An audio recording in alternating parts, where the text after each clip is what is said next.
Welcome students, this is the fourth lecture of electric field and charges, or you can say electrostatics. In this lecture we are going to study the electric field and electric field intensity.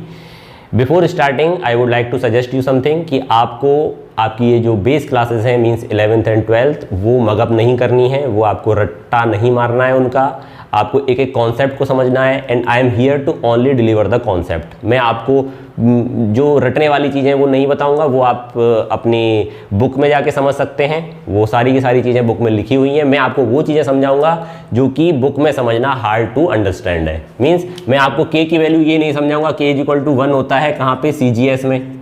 इसमें क्या चीज़ समझाने की, ये तो units हैं, तो इनमें मैं अपना टाइम वेस्ट नहीं करूँगा कि मैं आपको ये समझा रहा हूँ कि CGS है, चार्ज की यूनिट आपकी कूलाम होती है, ऐसा यूनिट में आपकी स्टेट कूलाम होती है. CGS में आपस में क्या रिलेशन होता है, those are very means basic चीज़ें हैं. वो आप कहीं से भी जाके उसकी जानकारी मिल जाएगी, आपकी बुक्स में लिखी हुई है. उसमें समझाने के लिए कुछ नहीं है. तो समझाने के लिए जो चीज़ें होंगी कॉन्सेप्ट वाली वो मैं यहाँ पे लूँगा. इसलिए I am here to support you. ठीक है, ये पूरा ये कोई ऐसा नहीं है कि आप पूरी मैं ये यहाँ पे जो बता दूंगा वो पूरा का पूरा कवर हो जाएगा. अगर आप इन लेक्चर्स के बेसिस पे जाओगे तो आपका 90% कवर हो जाएगा, लेकिन आपका 100% बेस बन जाएगा किसके लिए, नीट और जेई के लिए. लेकिन अगर मैं इस तरीके से गया तो आपका 100% तो आपका कोर्स कवर हो जाएगा, लेकिन अब जेई और नीट के लिए और आपकी जो थॉट प्रोसेस है वो आपकी 100% बिल्ड नहीं हो पाएगी. वो आपकी 60-70% तक रह जाएगी, जो कि बाद में आपको प्रॉब्लम देगी. तो हम लोग जो टाइम का यूटिलाइजेशन करेंगे यहाँ पे वो किस चीज़ पे करेंगे, हम फोकस करेंगे सिर्फ कॉन्सेप्ट को समझने के लिए जहाँ पे बच्चों को डाउट्स आते हैं. तो मेरा टारगेट रहेगा सिर्फ कॉन्सेप्ट को क्लियर करना, और आपका काम रहेगा उन कॉन्सेप्ट पे ध्यान देना. और बाकी की ये जो छोटी छोटी फैक्ट्स हैं, ये फैक्ट्स हैं जो न्यूमेरिकल वैल्यूज़ हैं, वो सब आपको खुद से लर्न करनी है. आपकी किताब में बुक में सब कुछ दिया हुआ है, आप जाएंगे देखेंगे, उनको साइड में अपनी नोटबुक पे लिख लेंगे. तो मेरा मेन काम क्या है, आपके कॉन्सेप्ट को ईजी बनाना. और ईजी आपका कॉन्सेप्ट तभी बनेगा जब आप ये वीडियो पूरा देखोगे, स्टार्टिंग से लेके लास्ट तक देखोगे, क्योंकि बीच बीच में मैं आपको ऐसी जगह बताऊंगा, ऐसे ऐसे कॉन्सेप्ट कि ये कॉन्सेप्ट कहाँ पे ज़्यादा वैल्यूएबल होता है बोर्ड के पर्सपेक्टिव से, कि किस तरीके के क्वेश्चन आ सकते हैं, किस चीज़ पे फोकस करके क्वेश्चन पूछे जा सकते हैं. सो आपका काम होगा वीडियो को पूरा देखना और मेरा काम होगा आपको कॉन्सेप्ट को समझाना. एंड ऐसे लोगों से दूर रखिए जो आपको बोलते हैं कि रट के और आप मार्क्स ले आओ, क्योंकि 12th के मार्क्स इंपॉर्टेंट होते हैं, लेकिन जो सबसे ज़्यादा इंपॉर्टेंट चीज़ होती है दैट इज़ कॉन्सेप्ट. अगर आपके फंडामेंटल्स क्लियर हैं, अगर आपके कॉन्सेप्ट क्लियर हैं, तो आप बहुत आगे तक जा सकते हो. अगर आपने रट के 12th के मार्क्स लेकर आप आ रहे हो तो आप बस वहीं तक सीमित रह जाओगे. आप आगे जेई, नीट या किसी भी कॉम्पिटिटिव एग्जाम में कुछ खास ज़्यादा अच्छा नहीं कर पाओगे. सो अपना जो प्राइम फोकस है वो आप रखिए किसके ऊपर, कॉन्सेप्ट को क्लियर करने के लिए. ठीक है, कॉन्सेप्ट नहीं आता है उसको बार बार क्लियर करिए, उसको कभी भी स्किप करके आगे मत बढ़िए. रटने वाली जो टेंडेंसी है you just leave that. Okay, start करते हैं हम लोग इलेक्ट्रिक फील्ड से. So students, my name is Padam Raj and मैं आपके ये इलेक्ट्रोस्टैटिक्स के लेक्चर्स ले रहा हूँ. आज हमारा जो टॉपिक है वो इलेक्ट्रिक फील्ड है. इलेक्ट्रिक फील्ड पे जाने से पहले थोड़ा सा रिवाइज कर लेते हैं हमने क्या क्या पढ़ा था. हमने स्टार्टिंग में थोड़ा सा चार्ज के बारे में नॉलेज ली थी. चार्ज आपका एक इंट्रिंसिक प्रॉपर्टी होता है मटेरियल का, और चार्ज आपका पॉजिटिव होता है या नेगेटिव होगा. दो ही तरीके के चार्ज होते हैं. एडिटिविटी ऑफ चार्ज देखा था, चार्जों को हम अलजेब्रिक रूप से सम कर सकते हैं. उसके अलावा आपका इनवेरिएशन ऑफ चार्ज देखा था, मीन्स चार्ज आपका स्पीड पर डिपेंड नहीं करता है, मास आपका स्पीड पे डिपेंड करता है, लेकिन चार्ज आपका स्पीड पे, वेलोसिटी पे डिपेंड नहीं करता है. तीसरा हमने कंजर्वेशन ऑफ चार्ज देखा था. कंजर्वेशन ऑफ चार्ज का मतलब है चार्ज आपका सेम रहता है स्टार्टिंग में और एंड में. कहीं भी आप टोटल चार्ज देखोगे किसी सिस्टम के अंदर, दैट विल बी कंजर्व्ड. चौथा हमने देखा था क्वांटाइजेशन ऑफ चार्ज, कि चार्ज अगर एक मटेरियल से दूसरे मटेरियल पे ट्रांसफर हो रहा है तो वो किसी स्मॉल नंबर के मल्टीपल्स में ही ट्रांसफर होगा. वो हमने Q is equal to NE से समझा था. और ये स्मॉलेस्ट नंबर होता है इलेक्ट्रॉन पर चार्ज के equal, means it is the independent smallest independent charge which can exist in the nature. ठीक है, इसके अलावा क्वार्क्स और एंटी क्वार्क्स वगैरह होते हैं, लेकिन those are not small, means those are not independent. Okay, so यहां तक हमने चार्ज को देखने के बाद अगले लेक्चर में हमने कूलॉम्स लॉ देखा था। कूलॉम्स लॉ आपका सिंपल सा था, F21 इज इक्वल टू, अगर आपके दो चार्जेस हैं Q1 और Q2, दोनों के बीच में डिस्टेंस या डिस्प्लेसमेंट आपका, अगर मैं इस डायरेक्शन में देखता हूं इसी के लिए, फोर्स ऑन 2 ड्यू टू 1, तो इसको मैं R21 बोलूंगा क्योंकि ये किस तरफ है, we are going towards 2 from 1। ये सारे मैंने पिछले लेक्चर्स में बता दिया है, just I am going to revise this. तो अगर किसी को भी इसमें कोई भी डाउट है या ये चीज़ उनको नई लग रही है, then go and watch the previous videos. I am going to put the links of those videos in the description. Okay, तो आपका ये आ जाता था Q1 Q2 अपॉन R21 का होल स्क्वायर, ये मैग्नीट्यूड है ओनली, और R21 कैप। ठीक है, तो ये आपका क्या था, कूलॉम्स लॉ था। इसका वेक्टर रिप्रेजेंटेशन भी हमने देखा था। उसके ऊपर फिर हमने सारे के सारे सुपरपोजिशन प्रिंसिपल भी हमने देखा था। बहुत सारे चार्जेस के वजह से किसी एक चार्ज पर कितना फोर्स लगता है वो भी हमने देखा था। इसके अलावा हमने कुछ न्यूमेरिकल्स किए थे, दैट्स इट। तो वहां तक हमारा कूलॉम का जो लॉ था वो आपका क्लियर होता है। नाउ एक नई टर्म आती है आपके पास, इलेक्ट्रिक फील्ड। और ये आती क्यों है, अगर मान लो मेरे पास एक चार्ज है Q और एक मेरे पास छोटा चार्ज है स्मॉल q, दोनों ही मैं मान लेता हूं पॉजिटिव के हैं, लाइक चार्जेस हैं, चाहे आप नेगेटिव ले सकते हो या पॉजिटिव, लेकिन पॉजिटिव हम लोग वैसे भी वर्ल्ड में बोलते रहते हैं कि बी पॉजिटिव, हमेशा पॉजिटिव सोचना चाहिए। अभी भी इतना सारा कोरोना का ये झंझट चल रहा है तो सभी लोग बोल रहे हैं थिंक पॉजिटिव, बी पॉजिटिव, तो इसलिए सबका ध्यान पॉजिटिव पे होता है। तो हम लोग भी पॉजिटिव चार्जेस लेकर ही पूरी की पूरी जो कथा है, जो कहानी होती है फिजिक्स में, वो पॉजिटिव चार्ज पे ही रख के बेसिकली सुना दी जाती है और फिर बोल दिया जाता है कि नेगेटिव चार्ज के लिए भी ये उतना ही सत्य है। तो एक चार्ज प्लस Q है, दूसरा चार्ज स्मॉल प्लस Q है। ठीक है, अब कूलॉम्स जो लॉ है उसकी वजह से अगर ये दोनों r डिस्टेंस पे है, मान लो ये कितना है, r वेक्टर है, तो इस पे फोर्स कितना लगेगा, इस वाले चार्ज के ऊपर इस डायरेक्शन में लगेगा। ये फोर्स कितना होगा आपका, F force on Q due to Q, या अगर मैं सिर्फ F ही बोल दूं तो ठीक है। ये हो जाएगा आपका 1/4 पाई एप्सिलॉन। एप्सिलॉन क्या है यहाँ पे, परमिटिविटी ऑफ मीडियम, किसी भी मीडियम, क्या वो मीडियम अगर वैक्यूम है तो एप्सिलॉन नॉट आ जाएगा, अगर कोई और मीडियम है तो एप्सिलॉन m आ जाएगा। ये सारी चीजें मैंने परमिटिव वगैरह लेक्चर्स में क्लियर की हुई है, प्रीवियस लेक्चर्स में। You go and watch if you are not still clear about them. ठीक है, Q1 यहाँ पे Q अपॉन R स्क्वायर, और इसका डायरेक्शन क्या होगा, जो आपका R वेक्टर का डायरेक्शन होगा, R कैप। ठीक है, R वेक्टर का डायरेक्शन क्या होगा इसमें, R cap vector, R cap unit vector है ना, तो ये आपका फोर्स हो गया। अब एक बात बताइए, अगर मैं इसको यहां से हटा दूं, ये जो चार्ज है मेरा, इसको मैं यहां से हटा देता हूं, ये चार्ज मैंने यहां से हटा दिया, सिर्फ अब ये पॉइंट रह गया, ये पॉइंट है आपका P मान लो, ये जहां वो चार्ज रखा हुआ था, that point is P।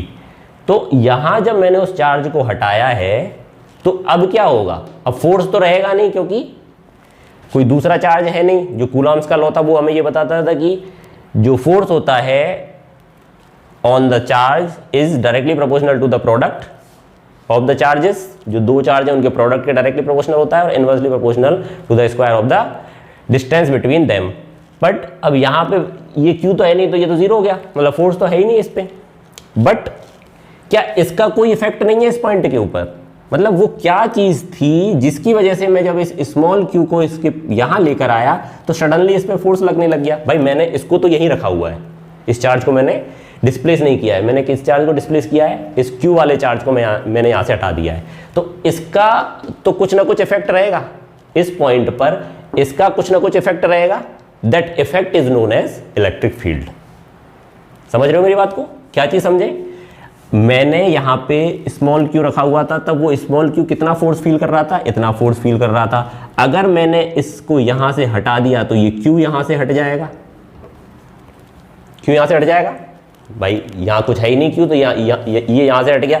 Q यहां से हटाने के लिए मैं क्या करूंगा, Q से डिवाइड करूंगा, यहां पे मैंने Q से डिवाइड किया तभी तो मेरा ये चीज आएगा। फोर्स क्या है, Q अपॉन Q, ये Q से Q कट हो गया, तो जब मैं Q से डिवाइड करूंगा तो मेरी इतनी सी चीज रह जाएगी, क्योंकि Q तो निकल गया, आपका Q हट गया। जो फोर्स लग रहा था उस Q के ऊपर, उसको डिवाइड कर दिया मैंने उसके खुद के चार्ज से। तो लेकिन उस Q के हटने से इसके ऊपर तो कोई फर्क नहीं पड़ना है। ये तो अपना जो चीज, जो इफेक्ट यहां जनरेट कर रहा था उस Q के ऊपर, वो तो इफेक्ट तो रहेगा। तो वो इफेक्ट क्या है? वो इफेक्ट वो है जो इस Q को हटने पे बचता है। तो वो इफेक्ट क्या बचा है? हटने पे क्या चीज बच रही है? ये चीज बच रही है। तो इसी को हम लोग बोल देते हैं electric field due to Q। ये क्या बोल देते हैं हम इसको? This is the electric field due to this charge. ठीक है। और आम बोलचाल में इलेक्ट्रिक फील्ड बोलते हैं, या आप इसको बोल सकते हैं इलेक्ट्रिक फील्ड इंटेंसिटी। क्योंकि इलेक्ट्रिक फील्ड क्या है? इलेक्ट्रिक फील्ड आपकी एक फील्ड है, और इलेक्ट्रिक फील्ड इंटेंसिटी क्या होगी? उस फील्ड की किसी पार्टिकुलर पॉइंट पर कितनी इंटेंसिटी है, कितनी लग रहा है वो फील्ड किसी पार्टिकुलर पॉइंट पे। तो इलेक्ट्रिक फील्ड तो ये पूरा चारों तरफ हो जाएगा। अगर मैं देखूं, अगर मैं यहां पे कोई चार्ज रखता तो यहां भी मेरे को फोर्स फील होता उस चार्ज के ऊपर, यहां कहीं मैं उस चार्ज को रखता तो यहां भी मेरे को फोर्स होता। तो चारों तरफ, ये अपने चारों तरफ एक ऐसी इमेजिनरी फील्ड क्रिएट करता है कोई भी चार्ज, जिसकी वजह से दूसरे चार्ज को वहां तक लाने पर वो चार्ज क्या फील करता है? फोर्स फील करता है।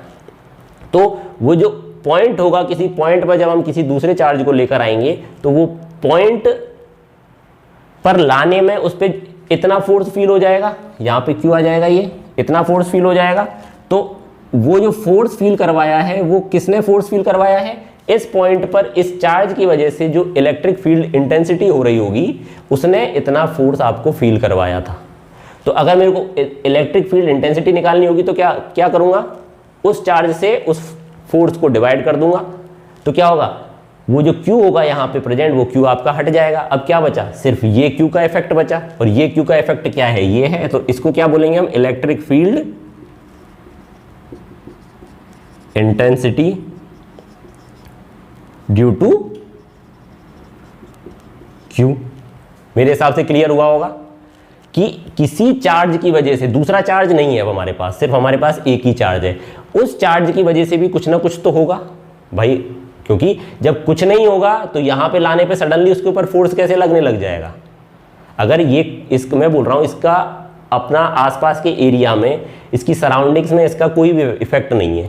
तो जब कोई इफेक्ट नहीं है तो जैसे ही मैं दूसरा चार्ज लेके आता हूं, उस पर फोर्स कैसे फील करता है? वो उस पर फोर्स क्यों लगता है अगर कुछ है ही नहीं? तो इसका मतलब है ये कुछ ना कुछ इफेक्ट जनरेट कर रहा है अपने चारों तरफ।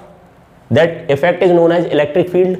और उसकी जब हम किसी पार्टिकुलर पॉइंट पर कैलकुलेशन करते हैं, that is known as electric field intensity at a point P, at a particular point बोल सकते हैं। यहां पे वो पार्टिकुलर पॉइंट क्या है? P। तो ये जो इलेक्ट्रिक फील्ड इंटेंसिटी होगी वो किसी पार्टिकुलर पॉइंट पे होती है। किसकी वजह से? किसी एक चार्ज की वजह से। क्लियर? इलेक्ट्रिक फील्ड इंटेंसिटी किसी पार्टिकुलर पॉइंट पर होगी, किसकी वजह से? किसी एक चार्ज के ऊपर। जैसे जैसे मैं इस पॉइंट को दूर लेता जाऊं, मतलब अगर मैं यहां देखूंगा तो मेरी इलेक्ट्रिक फील्ड इंटेंसिटी इतनी आएगी, R की वैल्यू ये हो जाएगी। अगर मैं यहां लूंगा तो R की वैल्यू मेरी बढ़ जाएगी। इसका मतलब है इलेक्ट्रिक फील्ड इंटेंसिटी आपकी डिक्रीज हो जाएगी। तो वही सेम चीज है जैसे फोर्स भी डिक्रीज हो रहा था। तो हम कुछ पॉइंट बना सकते हैं यहाँ पे इलेक्ट्रिक फील्ड इंटेंसिटी के बारे में। तो ये तो आपका इलेक्ट्रिक फील्ड हो गया। तो E Q is equal to F QQ upon Q, ये इलेक्ट्रिक फील्ड की डेफिनेशन हो गई, फॉर्मूला हो गया। तो इलेक्ट्रिक फील्ड की डेफिनेशन देंगे तो कैसे देंगे? It is the field generated by a charge, ठीक है, in its surroundings in such a manner that if we bring other charge then that charge will experience electrostatic force। ठीक है, clear हुआ? तो ये आपकी इलेक्ट्रिक फील्ड की definition हो गई। इलेक्ट्रिक फील्ड इंटेंसिटी की डेफिनेशन क्या होगी वो हम इस फॉर्मूले से निकाल सकते हैं। अगर मैं ये चार्ज को क्या रखूं? 1 रख दूं, यूनिट चार्ज मैंने अगर इसको ले लेता हूं तो मेरा जो इलेक्ट्रिक फील्ड इंटेंसिटी होगी Q की वजह से किसी पॉइंट पर, वो किसके बराबर हो जाएगी? फोर्स के बराबर हो जाएगी।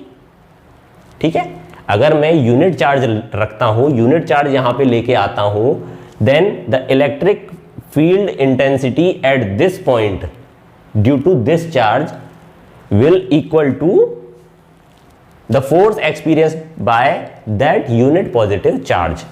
तो कैसे डिफाइन करोगे आप इलेक्ट्रिक फील्ड इंटेंसिटी को? It is the force experienced by unit positive charge at a point which is situated R distance from the source charge. तो जिस चार्ज की बात हम करते हैं, जिस चार्ज की वजह से हमें इलेक्ट्रिक फील्ड जानना है, that is known as source charge. और जिस चार्ज पर हम लोग देख रहे हैं, जिसकी वजह से हम इसका कैलकुलेशन करते हैं, इसको हम बोलेंगे टेस्ट चार्ज. क्या चीज बोलेंगे? Test charge. मींस जिसका हमें इलेक्ट्रिक फील्ड देखना है, कैलकुलेट करना है, which is known as source charge. और जिस पॉइंट पर देखना है तो किसी भी चार्ज को रख के देखेंगे, हम चार्ज को रखेंगे, तब उसमें हमें फोर्स निकालेंगे, हम फोर्स फील होगा, हमें पता लग जाएगा. तो उस फोर्स को डिवाइड कर देंगे हम उस चार्ज से ही, ये टेस्ट चार्ज से ही, तो हमारा इलेक्ट्रिक फील्ड निकल आएगा ईपी. इसको आप ईपी ही कर दो तो ज़्यादा इफेक्टिव रहेगा. ईपी इसकी वजह से देख रहे हैं हम. ठीक है, तो ये हो जाएगा टेस्ट चार्ज और ये हो जाएगा आपका सोर्स चार्ज. अब बात आती है कि ये कितना बड़ा होना चाहिए. तो एक चीज हम लोग पहले पढ़े थे कि ये लाइक चार्जेस हैं. लाइक चार्जेस को जब आप आपस पास रखेंगे तो क्या होगा? उनमें रिपल्सन होता है. ठीक है, रिपल्सन होगा तो क्या होगा? वो अपनी पोजीशन से डिस्प्लेस होना स्टार्ट करेंगे. तो अगर मैं यहाँ पे कुछ तगड़ा चार्ज रख देता हूँ इसके कंपैरिजन में, मतलब इसके कंपैरेटिवली मैं सिग्निफिकेंट चार्ज कुछ रख दूँ यहाँ, तो क्या होगा? इस पे भी फोर्स लगेगा. इस पे फोर्स लगेगा तो ये अपनी पोजीशन से भागना शुरू करेगा, तो ये डिस्प्लेस होगा यहाँ से. ये डिस्प्लेस होगा तो ये डिस्टेंस आपकी सेम नहीं रहेगी, डिस्टेंस भी चेंज होगी. डिस्टेंस चेंज हो जाएगी तो इलेक्ट्रिक फील्ड भी चेंज हो जाएगा, या कह सकते हैं फोर्स भी चेंज हो जाएगा. समझ में आ रहा है? अगर ये बड़ा चार्ज लेंगे तो ये अपनी पोजीशन से डिस्प्लेस हो सकता है. That's why we take the very small charge. ये जो टेस्ट चार्ज है वो कैसा होना चाहिए आपका? Very small. ये टेस्ट चार्ज कैसा होना चाहिए आपका? बहुत छोटा होना चाहिए. तो वो बहुत छोटे होने की वजह से क्या होगा? ये उस पर फोर्स नहीं लगा पाएगा, उतना फोर्स नहीं लगा पाएगा कि ये डिस्प्लेस हो जाए. इवन उसके बाद भी अगर ये फोर्स लगाता है तो भी वहां पे प्रैक्टिकली अरेंजमेंट्स होते हैं, इसको हमें फोर्स लगा के हम दूसरा फोर्स, अनडिफाइंड फोर्स जो हमने डिफाइन नहीं किए हुए, ऐसे फोर्स मतलब पकड़ लिया हमने या कहीं क्लैंप कर दिया, ऐसे इसको हम रोक के रखे हुए हैं. इसको इस तरीके से रोक के रखा जाता है कि इसका जो डिस्टेंस, इस पॉइंट से जो डिस्प्लेसमेंट है या डिस्टेंस है वो चेंज नहीं होना चाहिए. तो या तो आप इसको फोर्स करके प्रैक्टिकली तो हम क्लेम करके रखते हैं, अदरवाइज ये चार्ज इतना छोटा होता है टेस्ट चार्ज कि वो इस पर उतना इफेक्ट जनरेट नहीं कर पाता है, इसको डिस्प्लेस नहीं कर पाता है. तो ये चार्ज कैसा होना चाहिए आपका? Limit Q is equal to 0, Q tends to 0, मतलब 0 तो नहीं होना चाहिए, 0 हो जाएगा तो ये सारा का सारा कैलकुलेशन आपका 0 हो जाएगा. कैसा होना चाहिए? 10 to 0, मतलब बहुत ही छोटा होना चाहिए बट 0 नहीं होना चाहिए. जो आप लिमिट में पढ़ते होंगे, आप डिफरेंशिएशन में, इंटीग्रेशन में ये सारी चीज़ें पढ़ते होंगे, इसका मतलब होता है लिमिट Q टेंड्स टू 0 की आपका ये चार्ज है वो बहुत ही छोटा होना चाहिए. F force on Q due to capital Q upon Q. तो ये आपका इलेक्ट्रिक फील्ड इंटेंसिटी का फॉर्मूला आता है. क्लियर? इसमें कैपिटल Q क्या है? सोर्स चार्ज है. स्मॉल q क्या है? टेस्ट चार्ज है. और test charge would be very small so that it would not displace the original या सोर्स चार्ज. क्लियर है? तो ये आपकी इलेक्ट्रिक फील्ड थी, ऐसा एक इमेजिनरी फील्ड जो किसी चार्ज के चारों ओर रहता है, जिसके अंदर कोई दूसरा चार्ज आए तो वो क्या फील करता है? वो इलेक्ट्रोस्टैटिक फोर्स फील्ड करता है. ठीक है, इलेक्ट्रिक फील्ड इंटेंसिटी क्या होती है? इट इज, इसको हम कैसे डिफाइन करेंगे? अगर हम कोई यूनिट पॉजिटिव चार्ज लेके आते हैं किसी पॉइंट के ऊपर जो कि r डिस्टेंस पे है सोर्स चार्ज से, तो उस पे जितना इलेक्ट्रोस्टैटिक फोर्स लगेगा वो किसके इक्वल होगा? उस पॉइंट पर इलेक्ट्रिक फील्ड इंटेंसिटी के इक्वल होगा. तो ये दोनों डेफिनेशन है, इलेक्ट्रिक फील्ड की डेफिनेशन और इलेक्ट्रिक फील्ड इंटेंसिटी की डेफिनेशन. क्लियर? अब हम कुछ पॉइंट्स को समझेंगे इलेक्ट्रिक फील्ड के बारे में, इलेक्ट्रिक फील्ड इंटेंसिटी के बारे में. Clear? Now there are some points regarding electric field intensity. तो जो पहला पॉइंट है, सबसे पहले तो ये जान सकते हैं हम कि electric field intensity at some point P due to source charge Q can be written as EP is equal to limit Q tends to 0 F upon Q। Okay, तो सबसे पहले तो ये चीज देखनी है कि हमने F को डिवाइड कर दिया Q से, तो जो अपना F था वो F क्या था, K Q upon R square R vector. तो अगर मैं इसको Q से डिवाइड कर दूंगा तो जो मेरा फोर्स होगा उसको Q से डिवाइड किया मैंने, तो जो इलेक्ट्रिक फील्ड इंटेंसिटी होगी पॉइंट P पर वो किसकी इंडिपेंडेंट हो जाएगी, Q से। मतलब अब Q से तो Q कट गया, तो अब Q की वैल्यू कुछ भी हो, Q की वैल्यू कुछ भी हो, क्या हो जाएगा, कोई फर्क नहीं पड़ेगा। Q की वैल्यू कुछ भी हो, कोई फर्क नहीं पड़ेगा, चाहे Q आपका 2 कूलाम हो चाहे 3 कूलाम हो। जो दूसरा वाला जो टेस्ट चार्ज वाला क्यूब है या जो दूसरा चार्ज आप लेके आ रहे हो इसकी इलेक्ट्रिक फील्ड के अंदर उसकी वैल्यू कुछ भी हो, उससे इसके इलेक्ट्रिक फील्ड पे कोई फर्क नहीं पड़ेगा। ये अपना जितना जनरेट कर रहा है इलेक्ट्रिक फील्ड वो उतना ही जनरेट करता रहेगा। तो electric field intensity is independent of Q। दूसरी चीज है at equal distances from charge Q E is same. अब इसमें देखो कहीं नहीं लिखा हुआ, ये जो चार्ज है आपका ये R डिस्टेंस कहीं भी हो सकता है, ये R आपका ऐसे भी हो सकता है, R डिस्टेंस की बात कर रहे हैं, इसे मैग्नीट्यूड ले रहे हैं, ये R आपका चारों तरफ हो सकता है। ये तो मैंने 2 डायमेंशन में बनाया है, ये बाहर की तरफ भी हो सकता है, अंदर की तरफ भी हो सकता है। तो क्या चीज मैटर कर रही है, सिर्फ R डिस्टेंस। और if R distance is same, if R distance is same then the magnitude of electric field intensity would be also same. कि अगर आपका R डिस्टेंस सेम है, चाहे वो लेफ्ट हो, राइट हो, ऊपर हो, नीचे हो, आगे हो, पीछे हो, बट कितना दूरी पर हो, R डिस्टेंस पे, तो जो आपकी इलेक्ट्रिक फील्ड इंटेंसिटी होगी वो भी आपकी सेम रहेगी। तो at equal distances from charge Q E is same. इसका मतलब क्या है, अगर आप एक स्फीयर देखते हैं जिसके बीच में, जिसके सेंटर पे आपका एक चार्ज रखा हुआ है, तो उस पूरे स्फीयर के सरफेस पर जितनी आपको इलेक्ट्रिक फील्ड इंटेंसिटी मिलेगी उन सभी का मैग्नीट्यूड सेम होगा। डायरेक्शन अलग हो सकता है, ऊपर वाला अगर आप यहाँ देखेंगे तो इसका डायरेक्शन ऐसे होगा, इधर देखेंगे इसका डायरेक्शन ऐसे होगा, बट जो मैग्नीट्यूड होगा that magnitude would be same. तो अगर मैंने कोई स्फीयर लिया, एक बॉल लिया आपने, उसके सेंटर पे क्या रखा हुआ है आपका प्लस Q चार्ज, बड़ा वाला Q चार्ज, तो वो जो सरफेस पे जितनी इलेक्ट्रिक फील्ड इंटेंसिटी उस प्लस Q चार्ज की वजह से, कैपिटल Q चार्ज की वजह से जनरेट हो रही होगी, that would be same in magnitude. Clear? तो ये आपका इलेक्ट्रिक फील्ड इंटेंसिटी के कुछ पॉइंट्स है। अब बात आती है कि ये जरूरी क्यों है। Physical significance of electric field intensity, physical significance of electric field intensity. तो फिजिकल सिग्निफिकेंस क्या होगा इसका, इसकी जरूरत क्यों पड़ी हमें? भाई अपने पास कूलॉम्स लॉ था तो उसी से काम चलाना चाहिए था, ये नई चीज क्यों लेके आए हैं हम? तो ये नई चीज हम लेके आए हैं अपने काम को आसान करने के लिए। इसका कारण समझिए आप, ये चार्ज Q यहां पे रखा हुआ है, ठीक है।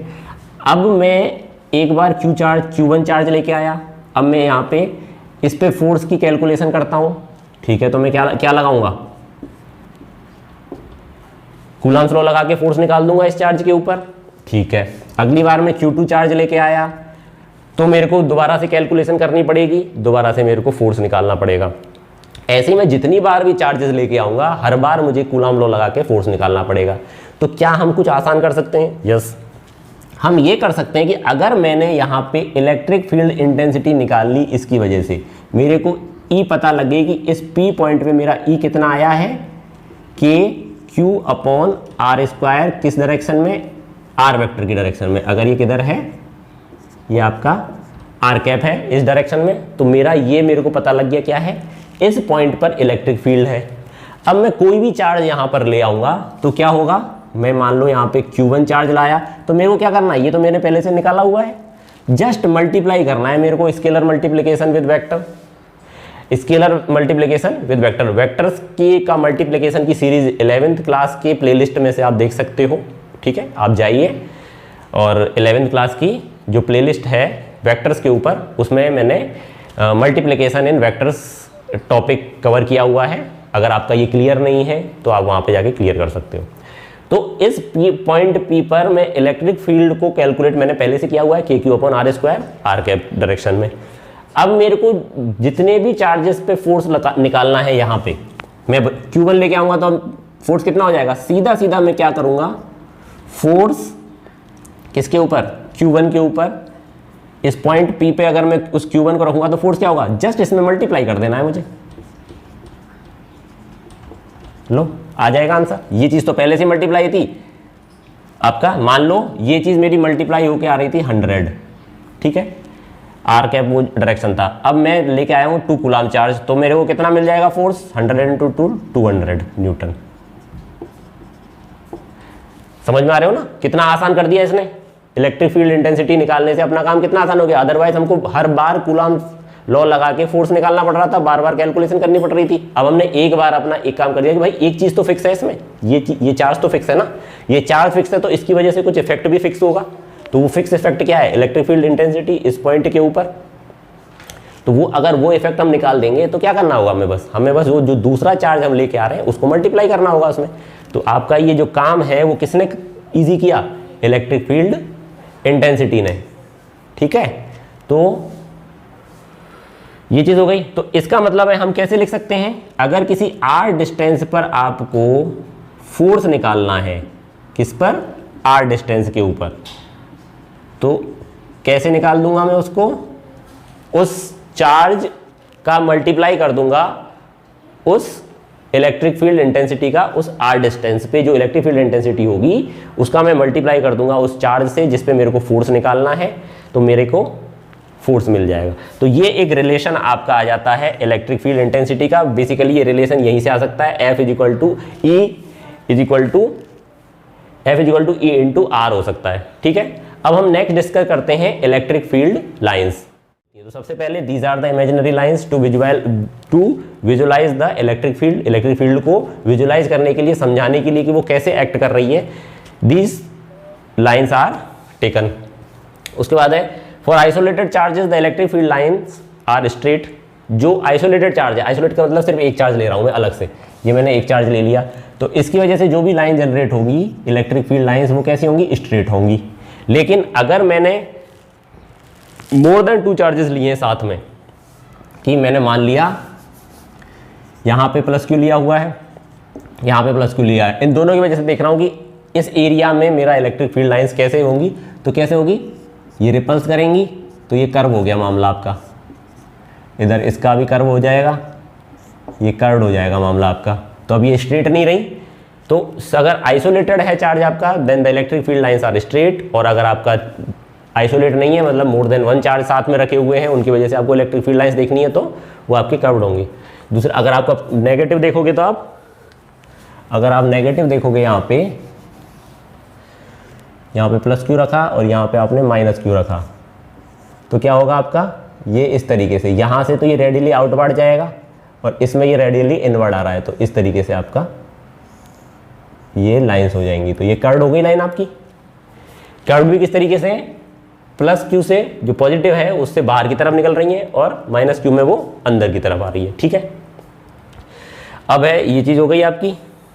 For curved EFL the electric field intensity at any point are given by tangent drawn at that point. तो अगर मैं कर्व्ड लाइन की बात करूं, मेरे को इलेक्ट्रिक फील्ड इंटेंसिटी देखनी होगी, तो मेरे को कैसे पता लगेगा, मेरे को टेंजेंट ड्रॉ करूंगा इस पॉइंट पर अगर मेरे को देखना है, टेंजेंट ड्रॉ करूंगा तो मेरे को इलेक्ट्रिक फील्ड इंटेंसिटी मिल जाएगी, ठीक है। वो हमें पता ही है, किसी भी कर्व पे अगर हम लोग टेंजेंट देखना चाहें, कुछ भी चीज़ देखना चाहें, तो यहाँ पे आपका टेंजेंट ड्रॉ करके हमें इलेक्ट्रिक फील्ड इंटेंसिटी मिल जाएगी, ठीक है।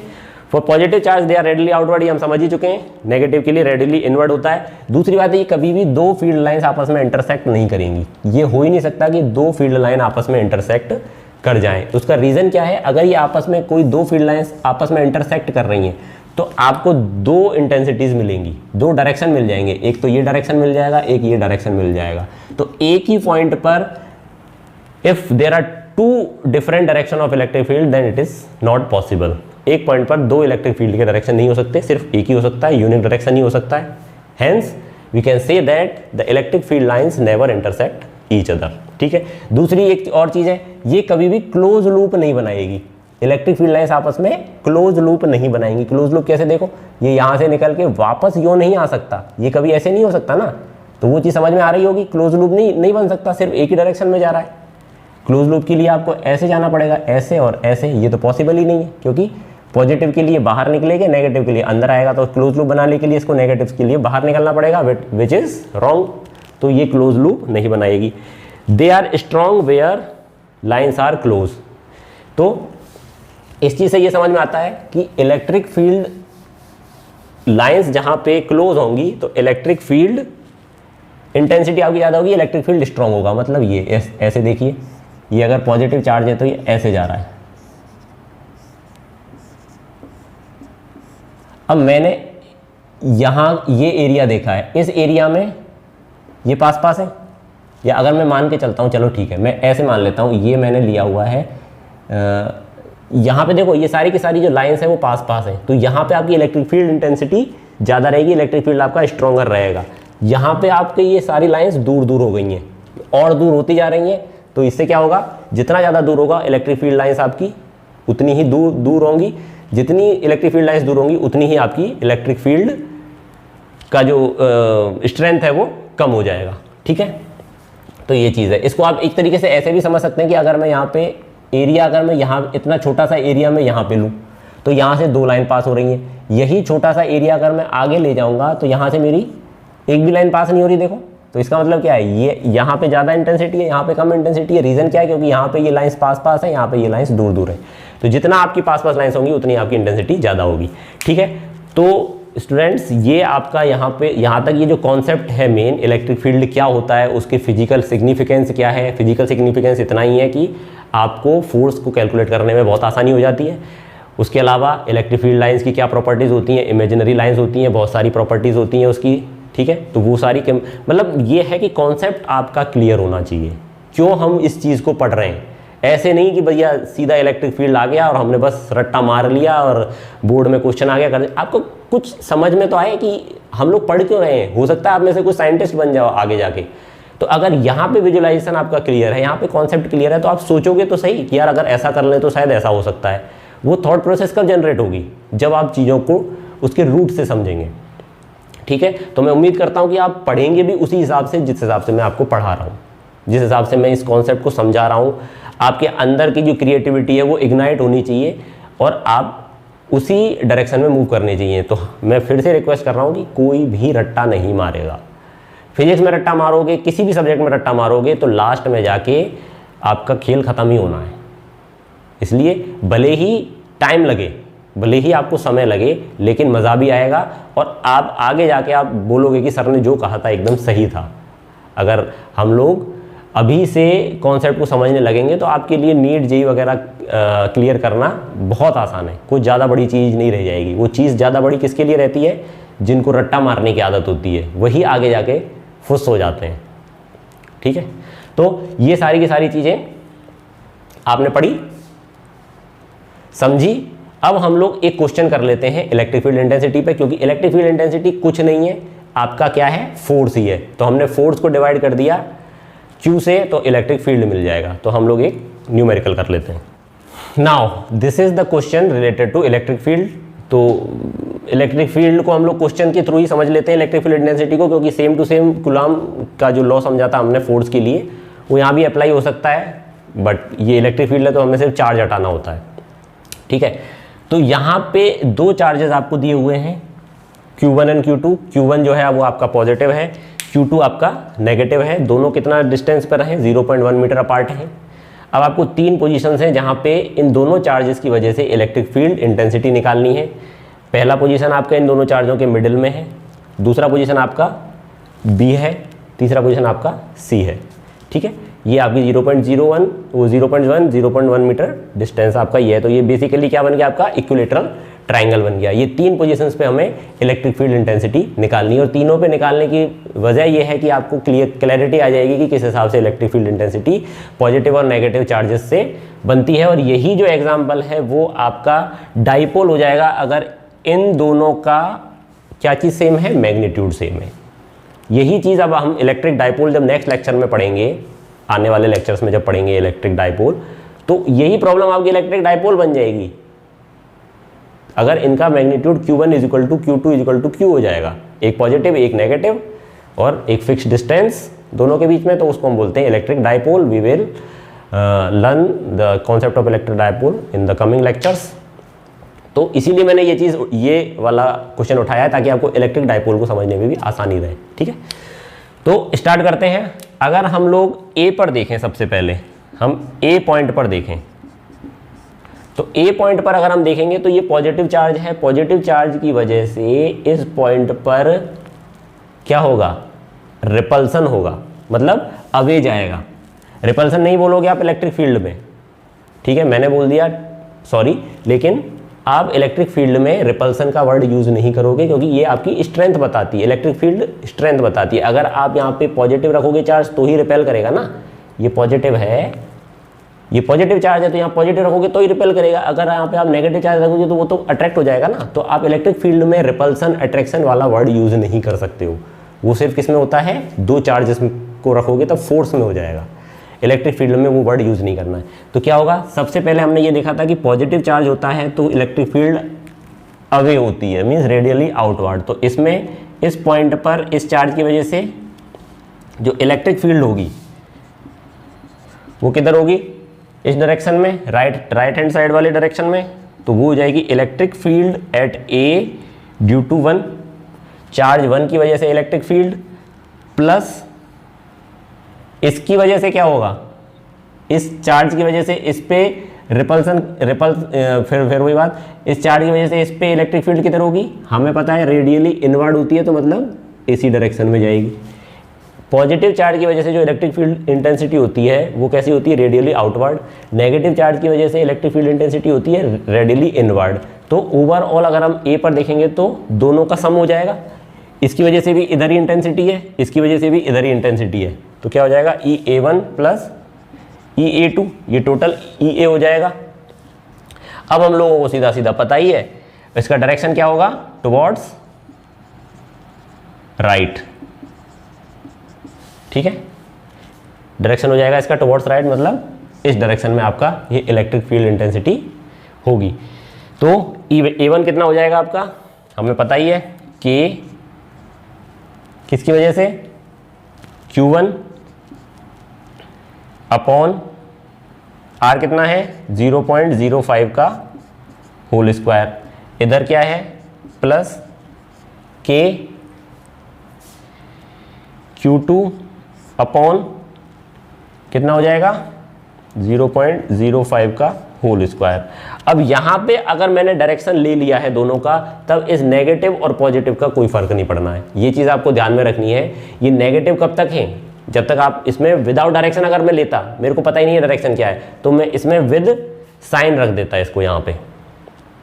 ठीक है, अगर मेरे को डायरेक्शन का नहीं, अब मैंने यहाँ पे जब डायरेक्शन इसके साथ में ऐड ही कर दिया तो अब साइन का कोई मतलब ही नहीं है, क्योंकि मैंने उसका जो साइन था उसका इफेक्ट के हिसाब से ही जनरेट किया है, इसका जो साइन था उसके इफेक्ट के हिसाब से जनरेट किया। अदरवाइज मैं इसको एक पॉजिटिव मानता तो ये ऐसे इस डायरेक्शन में लगता, तो मैं यहाँ पे नेगेटिव लिख देता, फिर मैं विद साइन यहाँ रखता तो फिर वापस से ये पॉजिटिव हो जाता। ठीक है, तो अगर आपने साइन कंसीडर कर लिया है तो फिर नेगेटिव पॉजिटिव को कंसीडर नहीं करना है।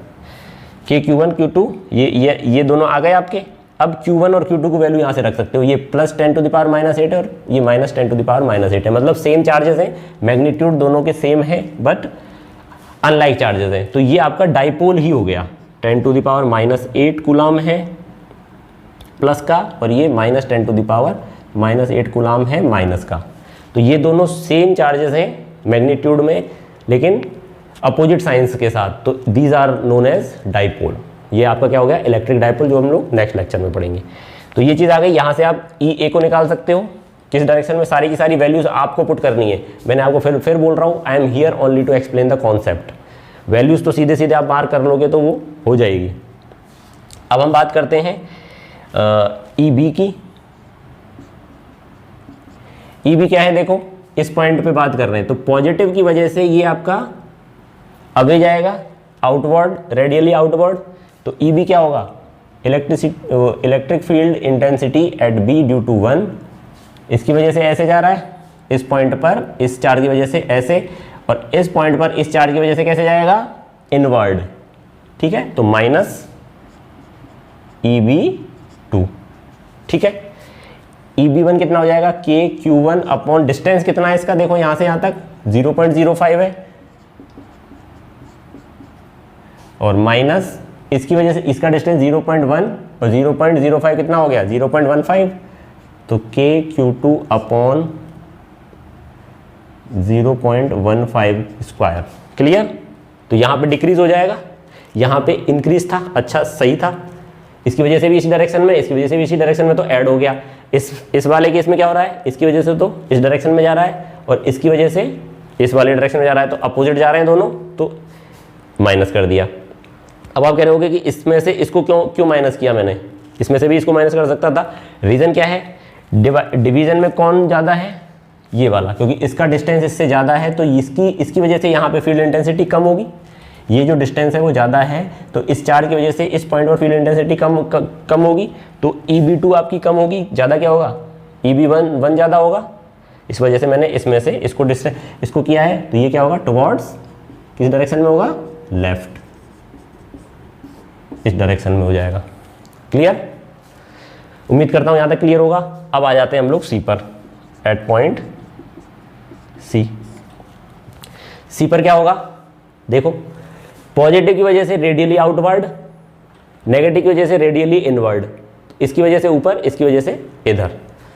तो अब हमें क्या करना पड़ेगा, इधर तो सीधा सीधा एक ही लाइन में था, कोलिनियर वेक्टर्स थे, तो हमने लोगों ने ऐड या सब्ट्रैक्ट करके निकाल दिया। यहाँ पे मामला थोड़ा सा अलग हो गया, तो ये 60 डिग्री है, ये 60 डिग्री है, ये सभी 60 डिग्री वाले हैं, ठीक है। ये टोटल आपका कितना हो जाएगा, ये अगर 60 है तो अगर आप इसको निकालना चाहोगे, ये आपका एक्स एक्सिस हो गया, ठीक है, ये आपका 60 है, तो ये सारी ये आपका 120 हो जाएगा, ये टोटल आपका क्या होगा 120, और ये एकदम बाइसेक्ट करेगा, क्योंकि मैग्नीट्यूड में तो दोनों सेम है, मैग्नीट्यूड में E1C और E2C दोनों सेम ही होंगे, क्योंकि सेम डिस्टेंस पे, देखो यहाँ से ये सेम डिस्टेंस पे, यहाँ से भी ये सेम डिस्टेंस पे, तो अगर मैं E1C निकालूंगा,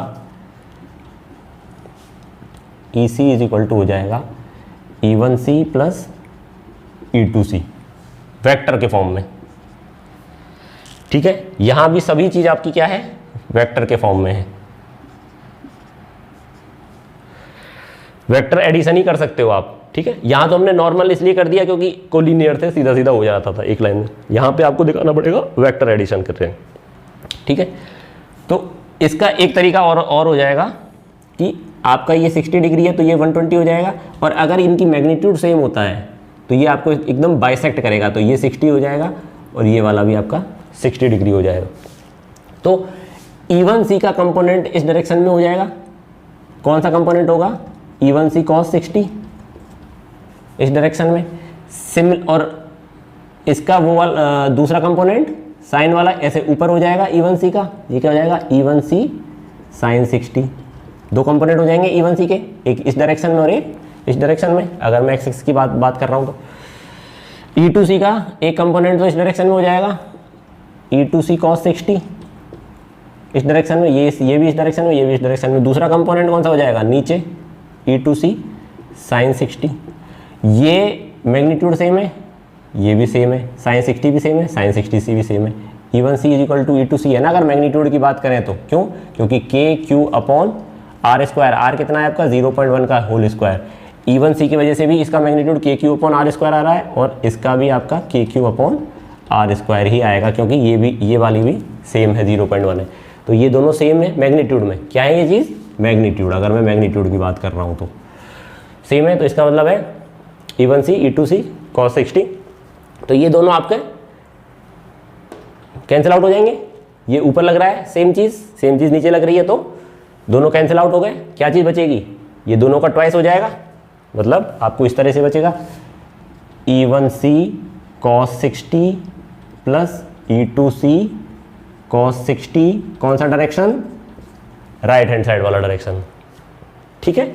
E1C हमने कैलकुलेट किया है, E2C हमने कैलकुलेट किया है, cos 60 की वैल्यू आपको पता है, आप यहाँ डालोगे EC पर, EC आपका टोटल मिल जाएगा आपको, और डायरेक्शन आप बता दोगे, ये मैग्नीट्यूड आ जाएगा, और ये डायरेक्शन है आपका टुवर्ड्स राइट साइड। तो इस तरीके से आपका इलेक्ट्रिक फील्ड इंटेंसिटी का ये क्वेश्चन होता है। बहुत ही सिंपल क्वेश्चंस आते हैं क्योंकि पूरा का पूरा आपका फोर्स वाला ही कॉन्सेप्ट है, ठीक है। तो इस तरीके से हम इसको कर सकते हैं। बेसिकली अगर आपको कोई भी इलेक्ट्रिक फील्ड दिया हो, अगर मैं आपको ये बोलूँ ये आपकी इलेक्ट्रिक फील्ड जनरेटेड है, मैं मान रहा हूँ आपका ये इलेक्ट्रिक फील्ड है आपका, और इसमें मैं कोई चार्ज रखता हूँ, तो इस चार्ज पे फोर्स कितना फील होगा, तो आप सीधा सीधा बोल दोगे इस चार्ज पे जो फोर्स फील होगा वो क्या होगा, Q टाइम्स इलेक्ट्रिक फील्ड होता है, क्योंकि इलेक्ट्रिक फील्ड क्या होता है, F/Q तो होता है। इसका मल्टीप्लाई कर दोगे तो आपको आ जाएगा। तो F=QE से आप किसी भी चार्ज पर फोर्स निकाल सकते हो, अगर वो चार्ज किसी ई इलेक्ट्रिक फील्ड इंटेंसिटी में रखा हुआ हो, किसी इलेक्ट्रिक फील्ड में रखा हो जिसकी इंटेंसिटी क्या है, ई वेक्टर है, तो आप उस चार्ज पर फोर्स निकाल सकते हो इस फॉर्मूले से F=QE से। तो इस तरीके के ही क्वेश्चंस आते हैं। अगर टाइम मिलेगा तो हम नेक्स्ट लेक्चर में एक दो क्वेश्चन और करेंगे, अदरवाइज मेरा फोकस रहेगा कॉन्सेप्ट समझाने का, और वो एक क्वेश्चन से आराम से समझ में आता है। तो आई होप ये जो लेक्चर है वो आपके लिए फ्रूटफुल रहा होगा, और उम्मीद करता हूँ कि आप कॉन्सेप्ट पे ध्यान देंगे, आप रटेंगे नई चीज़ों को, और ज़्यादा से ज़्यादा क्वेश्चन करिए, और ये जो टाइम है इस टाइम का यूटिलाइजेशन करिए। बी सेफ, घर पर ही रहिए, और हेल्दी हैबिट्स अपनाइए, योगा करिए, प्राणायाम करिए। Okay, all the best.